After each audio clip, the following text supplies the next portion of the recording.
Assalamualaikum warahmatullahi wabarakatuh. Perkenalkan, nama saya Wahyu Puspadewi dengan NIM C178. Di sini akan membahas tentang materi-materi praktikum dari pertemuan kedua sampai pertemuan ke-12.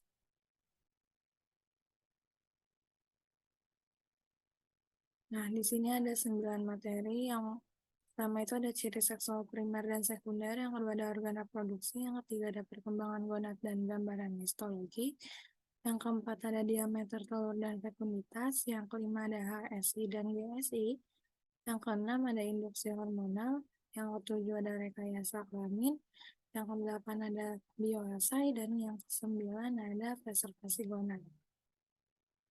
Nah, yang pertama adalah ciri seksual primer dan sekunder. Ciri seksual itu dibagi menjadi dua. Ada yang ciri seksual primer dan juga sekunder. Nah, ciri seksual secara primer ini merupakan ciri yang berhubungan langsung dengan organ reproduksi. Contohnya itu seperti testis dan juga ovari. Nah, sedangkan ciri seksual sekunder merupakan ciri yang tidak berhubungan langsung dengan organ reproduksi. Contohnya itu mulai dari perbedaan bentuk atau disebut juga dimorfisme dan perbedaan warna atau dikromatisme. Nah, ciri seksual sekunder ini ada yang bersifat permanen ataupun sementara. Nah, selanjutnya itu ada tipe hermafrodit. Nah, tipe hermafrodit ini dibagi menjadi tiga. Ada yang sinkroni, protogini, dan protandri. Nah, sinkroni ini di mana ikan memiliki sel seks jantan dan betina secara bersamaan, yang matang secara bersamaan. Yang sedangkan untuk hermafrodit protogin ini ikan yang dalam siklus hidupnya terjadi proses diferensiasi gonad dari fase betina menuju jantan, sedangkan protandri merupakan kebalikannya dari protogini, yaitu dari fase jantan menuju betina. Nah, materi yang kedua yaitu adalah organ reproduksi. Di sini ada pengertian dari gonad, yaitu gonad adalah bagian dari organ reproduksi pada ikan yang menghasilkan sel kelamin atau sel gamet. Nah, untuk betina sendiri itu ada ovarium yang akan menghasilkan sel telur, dan jantan itu testis yang akan menghasilkan sperma. Nah, materi yang ketiga yaitu tentang perkembangan gonad dan gambaran histologi. Di sini ada tentang TKG, yaitu TKG merupakan tahapan perkembangan gonad yang terjadi baik sebelum maupun sesudah pemijahan. Nah, TKG diperlukan untuk membandingkan organisme yang telah matang gonad dan belum matang gonad, serta untuk menentukan periode dan frekuensi pemijahan suatu organisme sepanjang tahun. Nah, di sini ada note dikit, kayak apabila TKG tinggi, itu akan mempengaruhi nilai GSI. Kalau TKG tinggi, berarti nilai GSI-nya juga tinggi. Nah, ini di sini ada TKG secara umum, di mana TKG 1 itu ovarinya kecil dan testisnya tuh sepertiga dari rongga badan, bentuk telurnya oval. Nah, warna ovarinya itu berwarna merah muda, transparan, dan testisnya berwarna keputihan. Untuk TKG 2, ovari kecil dan testis setengah dari rongga badan dan bentuknya memanjang. Warna ovari merah muda, transparan, sedangkan warna testis itu keputihan dan agak simetris. Untuk TKG yang ketiga, yaitu adalah ovarinya kecil dan testisnya 1/2 sampai 2/3 dari rongga badan. Kanan dan kiri gonadnya tidak simetris. Nah, warna ovarinya udah mulai menguning dan tampak granula dan pembuluh darah di permukaan, sedangkan testis masih berwarna keputihan. Untuk TKG keempat, ovari dan testisnya sudah 2/3 sampai penuh dalam rongga badan, warna oranye dan sampai merah muda. Pembuluh darah di permukaan warna testis udah bukan keputihan lagi, tapi abu-abu dan lembut. Nah, untuk TKG kelima ini ovari dan testis ukurannya 2/3 sampai penuh dalam rongga badan, warnanya oranye sampai merah muda, pembuluh darah di permukaan, testisnya sudah berwarna abu-abu dan lembut.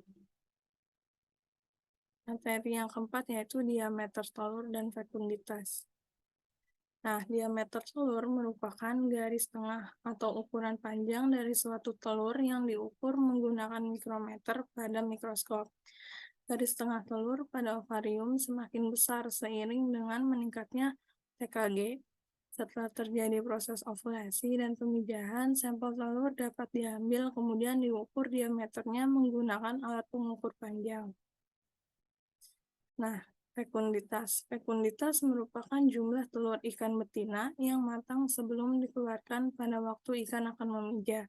Fekunditas akan meningkat secara logaritmik seiring pertumbuhan panjang atau bobot. Nah, hanya ikan betina dengan TKG 3 dan 4 yang dapat diukur fekunditasnya. Materi yang kelima yaitu HSI dan GSI.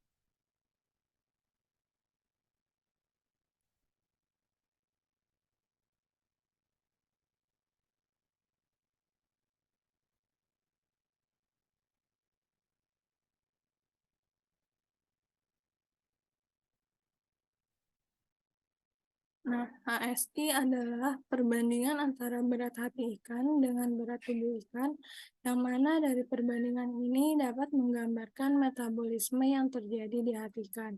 Sedangkan GSI adalah perubahan gonad ikan yang ditandai dengan adanya perbandingan antara berat gonad dengan berat tubuh ikan itu sendiri.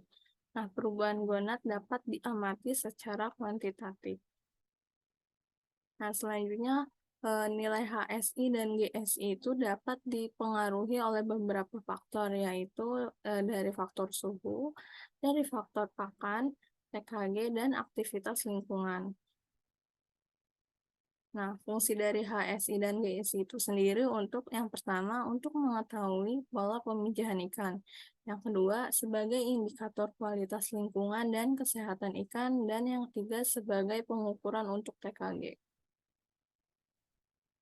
Nah, selanjutnya tentang induksi hormonal. Induksi hormonal merupakan salah satu cara untuk mempercepat terjadinya proses pematangan gonad, ovulasi, dan pemijahan. Nah, untuk hormon yang digunakan di induksi hormonal itu ada yang pertama FSH digunakan untuk fitologenesis, dan yang kedua itu ada LH, di mana LH ini berfungsi untuk merangsang sehingga mempercepat pemijahan. Nah, selanjutnya metode induksi hormonal itu ada 3. Yang pertama metode oral.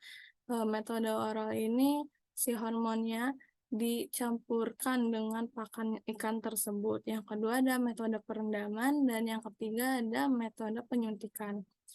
Manfaat dari induksi hormonal ini yang pertama memperoleh gamet di luar musim pemijahan. Yang kedua untuk memperoleh gamet lebih dini, dan yang ketiga efisiensi produksi meningkat. Nah, materi yang ketujuh yaitu tentang seks reversal. Seks reversal merupakan metode untuk mengendalikan diferensiasi jenis kelamin atau perubahan jenis kelamin secara sengaja.